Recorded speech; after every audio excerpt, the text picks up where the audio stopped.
दोस्तों क्या आपको पता है फैक्ट्री में नकली चावल बनाने के लिए कौन सी जानवर की हड्डियों का इस्तेमाल होता है? और शायद आपको पता नहीं होगा कि कच्चे अंडे और प्लास्टिक के कचरे का इस्तेमाल करके चावल को तैयार किया जाता है। आज हम आपको बताएंगे कि किस तरह से आप असली और नकली चावल की पहचान कर सकते हैं। वैसे तो चावल को सबसे पौष्टिक माना जाता है, लेकिन चीन की चाल ने इसे भी बर्बाद कर दिया है। तो आइए बिना देर किए जानते हैं कि फैक्ट्री में नकली चावल कैसे बनाए जाते हैं।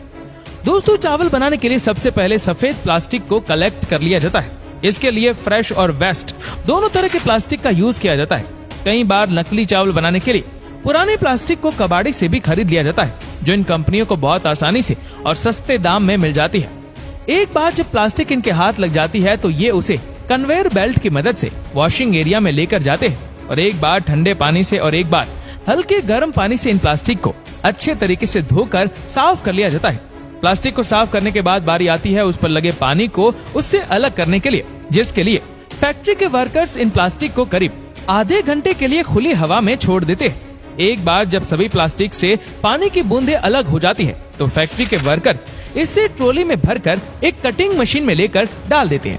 ये मशीन सभी सफेद पन्नियों को बहुत ही छोटे छोटे और लंबे तारों में बदल देता है। जब इन धागों को मशीन में तैयार किया जाता है तो उसका टेम्परेचर भी बढ़ा दिया जाता है। प्लास्टिक की इन गर्म धागों को पानी में ठंडा होने के लिए डाल दिया जाता है, जिससे कि इसकी हार्डनेस रियल राइस के चावल तक बढ़ जाए।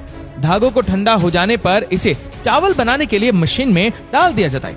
इस तरह से चावल बनता है उसे देखकर कोई पहचान ही नहीं सकता कि ये प्लास्टिक के नकली चावल है, क्योंकि इसे बनाते वक्त सभी पहलुओं पर बड़ी ही बारीकी के साथ कवर किया जाता है कि ये देखने पर बिल्कुल नेचुरल ही लगे। प्लास्टिक के चावलों को कई साइज में तैयार किया जाता है, क्योंकि मार्केट में नेचुरल राइस की कई शेप और साइज में अवेलेबल होती है और फिर चावल को उसी के साइज वाले रियल चावल में मिक्स करके मार्केट में सेल किया जाता है और हमारी और आपकी सेहत के साथ खिलवाड़ किया जाता है। आइए अब आपको ये भी बता देते हैं कि आप असली और नकली चावल में फर्क कैसे कर सकते हैं। देखिए इसके लिए जो सबसे आसान तरीका है वो यही है कि चावल को जलाकर देखना। आप थोड़े से चावल को आग से जलाकर देखें और अगर आप पाते हैं कि उसमें से प्लास्टिक जलने की स्मेल आ रही है तो आप समझ जाइए कि आपको भी किसी ने नकली चावल पकड़ा दिया है। और अगर यह चावल जल जाए तो आप समझ जाइए कि आप सेफ जोन में हैं।